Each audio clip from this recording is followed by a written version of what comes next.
everyone! Good evening! I'm back! This is Sam Brusas and welcome back to my YouTube channel. Oh my gosh! This is it guys, pag-uusapan natin ngayon. Reaction natin dito sa nagaganap nga na pangyayari kay Miss Grand Myanmar at sa kanyang national director. So ayun nga, ibabalik na ang corona. So, ano ba? So, yon. So, kamusta naman kayo mga sausawero, sausawera? Ayan nga. So, naging series na yung nangyari ngayon dito kay Miss Myanmar dahil nga walang tigil sa social media. Kanina nga nag-live na sila dahil pinaliwanag nila ng maigi kung bakit nga ba nila ibabalik ang corona ng Miss Grand Myanmar at ano nga ba ang pinaglalaban nila para sa kanilang bansa. So, pakinggan natin ang kanyang mga chika. Not because of I didn't get the winner crown. Not because of I feel like I'm not deserving with the second runner-up. Not because of all of those. Just because of me, not only for me, all of my country, all of the people from my country. They all hope for this crown and they all fighting together. It's like in this competition, the representative of Myanmar is only me. Everyone is fighting for Myanmar for that night. And for the national costume, we are both, the whole country put effort on that. And we both together rank one because we put a lot of effort in this national costume this year. And my performance, I did my best. So we just hope for the national costume. And another one is Country Power of the Year. You guys can see in Facebook, on Facebook, Instagram, in every account who won. We can see it clearly. I'm not attacking on another competitor. I'm just saying for my people. My people put effort on everything. They didn't even sleep. They didn't even eat. They just keep voting for those. So, what's the result of that? I just want to ask that first. And the second reason... Ayun. So, nilinaw nga ni Miss Grand Myanmar yung sitwasyon kung bakit, di ba, disappointed sila doon sa resulta. Disappointed sila doon sa sa nangyayari. Sa una, sinabi nga ni Miss Myanmar na yung best national costume. Alam nyo guys, sa totoo lang, naiintindihan ko naman kung bakit ganun talaga yung sama ng loob nila sa best national costume. Hindi sila nanalo. Dahil, grabe naman, 200 kilos yung national costume na yun. Tapos, in fairness naman, maganda talaga yung national costume niya. Kaya lang kasi, nung time na yun, hindi ko rin alam bakit kasi ganun yung execution niya doon sa entablado. Diba? Marami nga lumabas na video, yung mga drama niya. Kaya parang feeling ko, ayun yung nakapag-demerit sa kanya. Kaya nakakalungkot kung iisipin mo. Pero kung ako ang tatanungin mo, kung panalo ba dapat silang best national costume, alam mo sa totoo lang kung nakita ninyo yung costume niya in person at saka, di ba, yung art, ay panalo naman talaga. So yun lang, medyo naiintindihan ko yung part na yun kung bakit siya nalulungkot sa mga pangyayari. Pangalawa, Country Power of the Year. To be honest guys, kahit ako, na-surprise ako noon kasi Thailand ang nanalong Country Power of the Year or Power Country of the Year. Kasi, oo nga, malakas nga si Myanmar sa boto. Actually, hindi ko na sinubaybayan yung silang dalawa na lang eh. Pero, ayun nga, sabi niya kahit daw i-check, so makikita naman dun yung result. But, ayun, nagulat din ako bakit si Thailand ang Country Power of the Year. Kung tutuusin, sila yung malakas talaga sa botohan, yung Myanmar. Malakas talaga sila, in fairness naman sa Myanmar.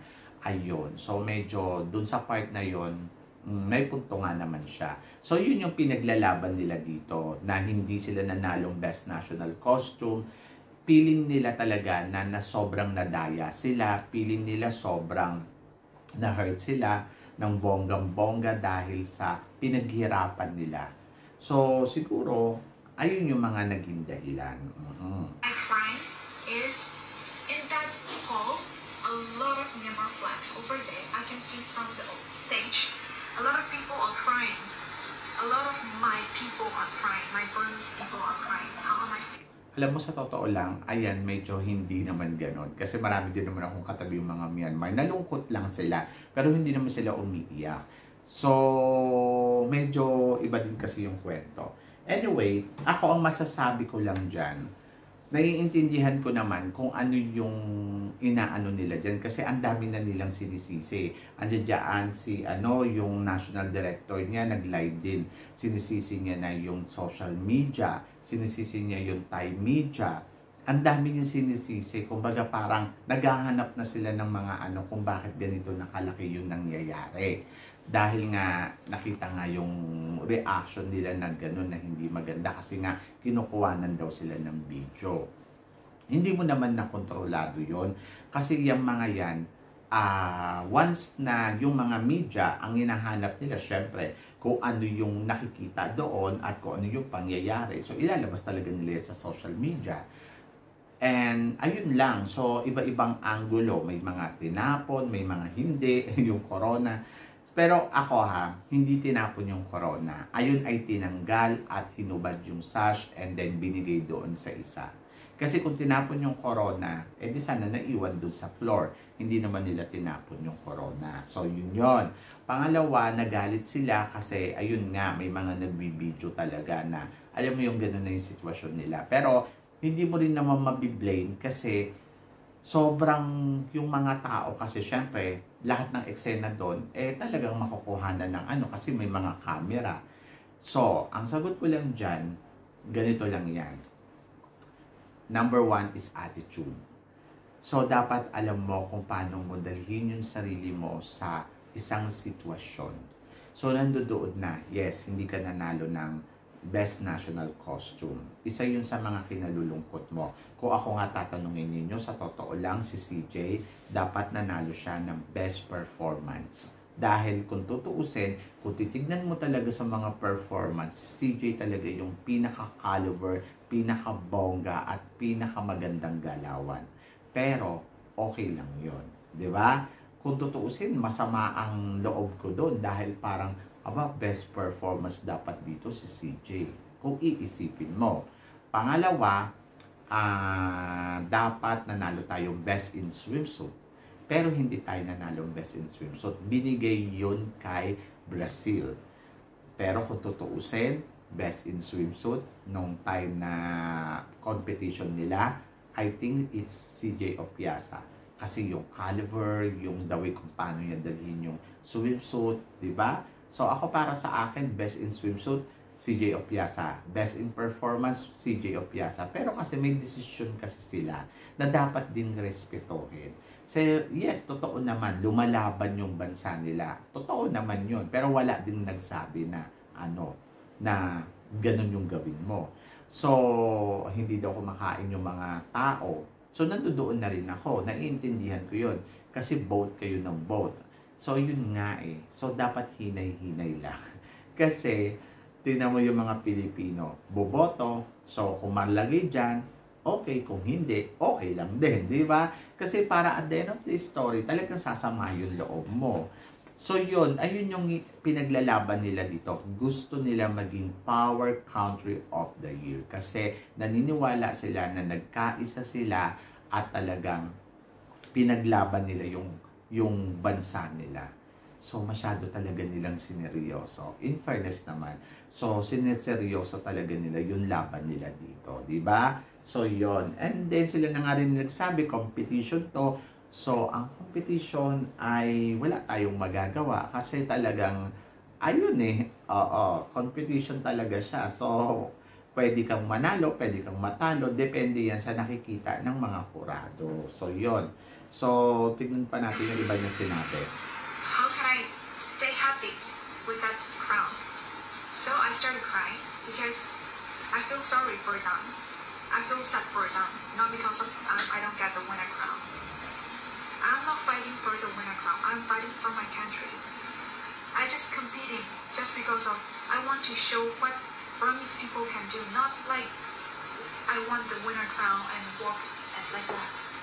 So after that, after all of the sponsorship photo shoot, I just came down to the downstairs, and my national director saw me with like I'm really black out and I nearly fell down. So he just took my crown because even if he don't take it, if he doesn't take it, I might fall down and my crown will be fell.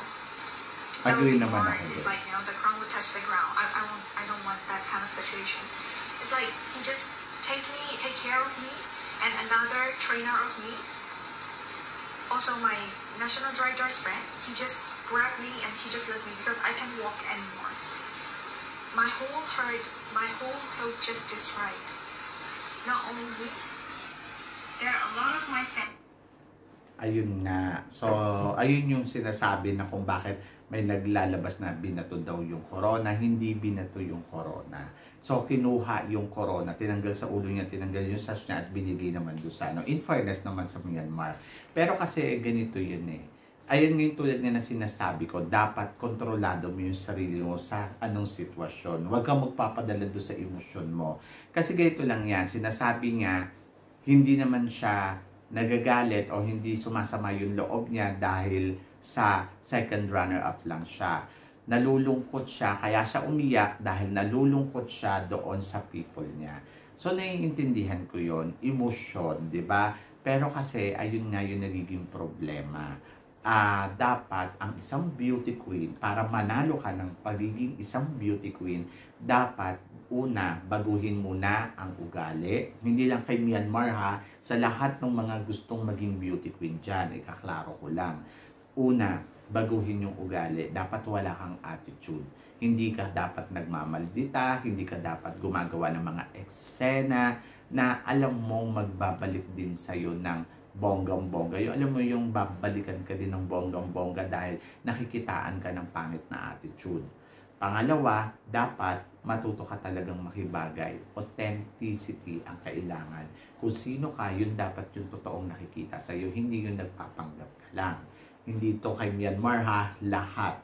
Number 3, kailangan syempre maging humble ka at matuto kang umaccept kung ano ang magiging resulta. Kasi doon sa part na yon, kahit hindi mo nakuha ang titulo, pero kung alam mo sa sarili mo na inilaban mo yun ng bonggang-bongga, wala kang dapat ireklamo. Taas noo ka na alam mo sa sarili mo. And then, dapat maintindihan na this is a competition. Yung competition ba na dapat, yung ready ka sa lahat ng bagay. So, yon. Kasi, kung naiintindihan natin yung explanation ni Miss Myanmar ha, ang sinasabi niya lang naman dito, ang pinaglalaban niya, yung country of the year, dapat sila nakakuha nun kasi nag-effort yung tao, nag-effort sila. Pero kasi may mga bagay kasi na, ang tanong, malinis ba yung trabaho? O baka naman mamaya, hindi ganun kaklaro, di ba? So, kaya nahanapan ng butas.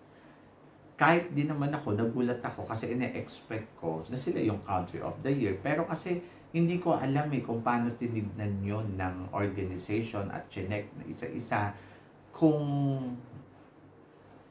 paano nila bibilangin yon. Yung, di ba kasi may mechanics sila at may announcement sila. So yon. Pangalawa, yung national costume. Yes, totoo, maganda yung national costume ni Miss Myanmar, kahit di naman sa akin, winner din naman yun. Pero kasi dapat maintindihan mo, ikaw din na nagsabi, this is a competition. Hindi mo po pwedeng sabihin na dapat kami ang nanalo ng national costume kasi kung sa mata ng iba, winner ka, pero sa mata ng iba, hindi ka winner. Diba? So, ang ending lang neto, total suma, ay dapat matuto kang i-adjust yung sarili mo sa in case na hindi ka manalo ng titulo. Halimbawa, hindi ka nanalo national costume, either na alam mo na parang bongga yung national costume mo, hindi ka pwedeng magreklamo kasi may choices silang iba. So, hindi ikaw yung napili, di ba? So, parang ang tulad na sinasabi ko, kahit nakita ng dalawang mata ko, si CJ ay best in swimsuit, pero hindi ko pwedeng sabihin na si CJ ay dapat ang winner dyan. So, may binigay sila sa iba, nakakalungkot, hindi napunta kay CJ, pero okay lang yon, di ba? So, dapat best in performance si CJ, kaya lang napunta kay France, and wala tayong magagawa, di ba? Kahit nakita natin na so dapat ready ka doon. Kasi, kung hindi ka ready doon, at feeling mo sa sarili mo, ikaw ang dapat yun, talagang mawawala ka talaga sa eksena. So, ang maglalabas lang dyan, ikaw ang may problema. So, yon. Kaya nakakalungkot yung mga pangyayaring to. Sana, akin, bata pa naman siya, so dapat tinanggap niya yung kanyang corona ng buong puso, kung ano man yung narating niya, dahil tulad na sinabi niya, ang buong kababayan niya ay hinahangad na winner, pero ito lang yung nakuha natin, at least malayo pa rin yung narating natin. Diba? Ayun lang yung pagkakaintindi ko. Yes, and then sinasabi niya she's prepared and she did well, she did her best. So, lahat naman, hindi lang naman siya, lahat ginawa yon. So, ako para sa akin, in total suma, actually, nalulungkot ako doon sa part na nangihinayang ako dahil doon sa sayang second runner-up na kayo, hindi mo pa in-accept. So, gusto mo pa pala yung may more pa. Kumbaga, dito, ang ending lang yan dyan. So, babalik lang sa iyo kasi parang sinabi mo na rin na hindi ka dapat koronahan kasi nagre-reklamo ka sa mga bagay-bagay. Naiintindihan ko yung pinaglalaban niya, pero nandoon kasi sa punto na dapat maintindihan din niya na competition to. Pwedeng may swerte ka dito, pwede din namang wala. Diba? So, yon. So, nakakalungkot kung iisipin mo. Pero, nandoon tayo sa part na, na sayang. Sana, pinagpatuloy niya na lang yan kasi para maging maganda yung image niya sa mga susunod pa niyang lalabanan. And then, sana hindi na lang nila binalit yung corona kasi hindi naman sila dinidethrone. Babait nga yung honor kasi hindi sila dinidethrone. Kasi kung iba yan, ididethrone ka. So, mas maganda na yung pinagpatuloy niya yung duty and responsibility niya. And then, better luck next time. Kung may plano pa siyang sumali sa ibang pageant, edi magagamit niya yun, diba? So, yun. So, nakakalungkot. Ang naiintindihan ko yung pinagdalaban nila, pero kasi sa part na to, dapat respetohin din nila yung desisyon. So, yun. Kasi yun yung naging desisyon. And then, kahit naman hindi ka nanalo ng Power Country of the Year, tignan mo naman, yung inassign nila doon na Power Country of the Year, hindi naman nakarating sa dulo ng competition, pero ikaw nakarating ka sa dulo ng competition. Kaya dapat happy ka. So, yun. So, kung ayaw mo naman na nare-record ka, di sana hindi ka umiyak sa harap ng lahat.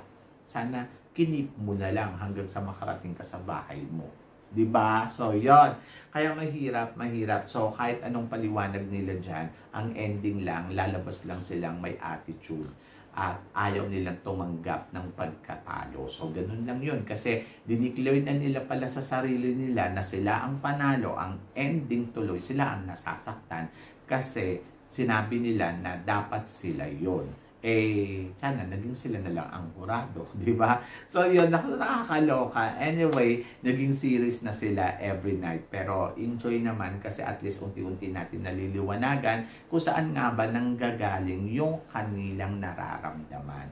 And I hope na sana hindi pa huli yung lahat, maibalik sa kanila yung second runner-up na position kasi wala pa namang ina-appoint, di ba? So, sana maging maayos yung lahat sa kanila between Miss Grand at saka sa Miss Grand Myanmar organization. I hope everything will be fine in the future. And then, so ngayon, I think mataas kasi yung emotion nila Siguro kailangan lang nilang iwasan muna din magsalita para hindi sila pagpiestahan ng bonggang-bongga ng social media, di ba? Kasi syempre, the more na nagsasalita sila dyan, the more na malalaman sila ng social media. So, yon. Kaya, naiintindihan ko kung ano yung pinaglalaban nila, pero sana maintindihan din nila na ang pageant ay may rules and regulation na dapat sundin, and then ayun, dapat ipakita mo na talaga na tunay kang reyna. Kasi ang ending niyan sa mga ipinapakita niya, lumalabas tuloy na hindi nagkamali yung organization, ipanalo yung ibang country. Pero hindi naman daw siya against. Ang nilalaban lang naman niya dito, yung Power Country of the Year, at saka yung national costume. O, diba? So, yan. Ay, nako. Kayo guys, ano guys ang masasabi ninyo dito sa mga pinag-uusapan natin ngayon? I-comment below mo yan para at least malaman ko naman kung ano ang chika mo dito sa mga pinag-uusapan natin ngayon. So, yon. So, syempre, maraming salamat sa inyong lahat sa suporta at pagmamahal na binibigay ninyo syempre dito sa channel ko. At sa mga hindi pa po nakaka-subscribe dyan, please don't forget to click like and subscribe my channel at i-click nyo na rin po ang notification bell para updated kayo sa aking mga chika. Sabi ng ganon, always keep smiling and always think positive lang. Walang imposible guys. Magtiwala lang tayo sa itaas. Kaya guys, hanggang dito na lang hanggang sa muli nating chikahan. See you tomorrow. Thank you guys. So yon. So sana maayos na lang sila, no? So yon.